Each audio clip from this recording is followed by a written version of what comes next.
எத்தனை வயசுல இருந்து ஓட ஆரம்பிச்சீங்க? இந்த 90 வயதுங்கிறது பெரிய நம்பர். இந்த வயதுலயும் ஓடுறீங்களே, அதுக்கான என்ன காரணம்? நான் இந்திய சர்க்கார் 2010 முதல்ல மாரத்தான் இந்தியாவோட வச்சாங்க 600 டிஸ்ட்ரிக்ட்லயும். அந்த மாரத்தான் ஃபுல் மாரத்தான். அப்ப ஃபுல் மாரத்தான் நான் தினம் 10 கிலோமீட்டர் நடப்பேன். 10 கிலோமீட்டர் நடக்கிறோம்ல, இன்னொரு 4 பங்கு தானே 42 கிலோமீட்டர் ஏன் ஓடக்கூடாதுன்ட்டு சேர்ந்தேன். டாக்டர் செக்அப் பண்ணாங்க, எல்லாம் பண்ணாங்க. அந்த ஃபுல் மாரத்தான் 2010 பிப்ரவரி மாதம் 7ஆம் தேதி ஓடினேன். அன்னைக்கு கலெக்டர் அம்மா பரிசு கொடுத்தாங்க. அதனால அப்ப அன்னைக்கு வயசு 73 வயசுல ஃபுல் மாரத்தான் முடிச்சேன்.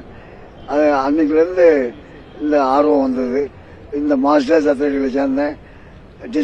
டிஸ்ட்ரிக்ட் லெவலில் விளையாடினேன், ஸ்டேட் லெவலில் விளையாடினேன், நேஷனல் வேர்ல்டு மீட்லாம் போயிருக்கேன். பிரான்ஸு எல்லாம் வெளிநாட்டு ஏழோட போயிருக்கேன். அதே நேரத்தில் நிறைய தடவை பிரான்ஸில் போய் 12வது ரேங்கு தான் வந்தேன், தோத்துட்டு தான் வந்தேன். ஸ்பெயினில் போய் 7வது ரேங்கு தான் வந்தேன். அந்த 7வது ரேங்க்கு அவங்க டிப்ளமோன்னு சர்டிஃபிகேட் கொடுக்குறாங்க. 7ன்னா அவங்க வருத்தப்படாத, உலகத்திலே நீ 7வது ரேங்க். அதனால மாரத்தான் ஓடுறோம், 1000 பேர் ஓடுறோம், 3 பேர் பிரைஸ் கொடுக்குறாங்க, எல்லாத்துக்கும் மெடல் கொடுக்குறாங்க. நீங்க அந்த ஓடினதே அச்சீவ்மெண்ட். நீங்க எவ்வளவு நேரம் ஓடினால அவங்களுக்கு ஃபர்ஸ்ட் செகண்ட் தேர்ட் கிடைக்குது. 73 வயதுல இருந்து ஓடிட்டு இருக்கீங்க. இப்போ உங்களுக்கு 90 வயசாயிடுச்சு. என்னென்ன மெடல் எல்லாம் வாங்கிருக்கீங்க இது வரைக்கும்? எங்கெங்க நாட்டுகளுக்கு எல்லாம் போயிருக்கீங்க? நான் இந்தியாவில் வாங்கினது சொல்லல. அது ஸ்டேட் நேஷனல்ல நிறைய வாங்கியிருக்கேன். இந்த நேஷனல் தாண்டி ஆசியன் மெடல் நான் 17 மெடல் வாங்கியிருக்கேன். வேர்ல்டு மீட்ல போன வருஷம் ஆகஸ்ட்ல ஸ்வீடன்ல கோத்தன்பர்க் நடந்துச்சு. அதில் 4 மெடல் வாங்கியிருக்கேன்.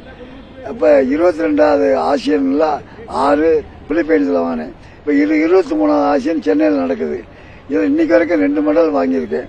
இதுல எனக்கு தெரியாத விளையாட்டு, இந்த நடக்க முடியலைங்கிறதுக்காக நின்றுகிட்டே செய்வோம்னு சொல்லி ஷார்ட் போட்டு டிஸ்கஸ் ஹேமர் போட்டேன். அதாவது ஆழம் தெரியாமல் காலை விடக்கூடாது. நான் விட்டு அந்த 3லையும் ஜெயிக்கல. அதனால எதை எண்ணி துணிக கர்மம், துணிந்தவன் எண்ணுவோம் என்பது இழுக்கு. என்ன விளையாட்டு நம்மளுக்கு மேட்ச் ஆகுது என்னன்னு பார்த்து விளையாண்டா சர்வதேச அளவில் எல்லாரும் மெடல் அள்ளி குமிக்கலாம்.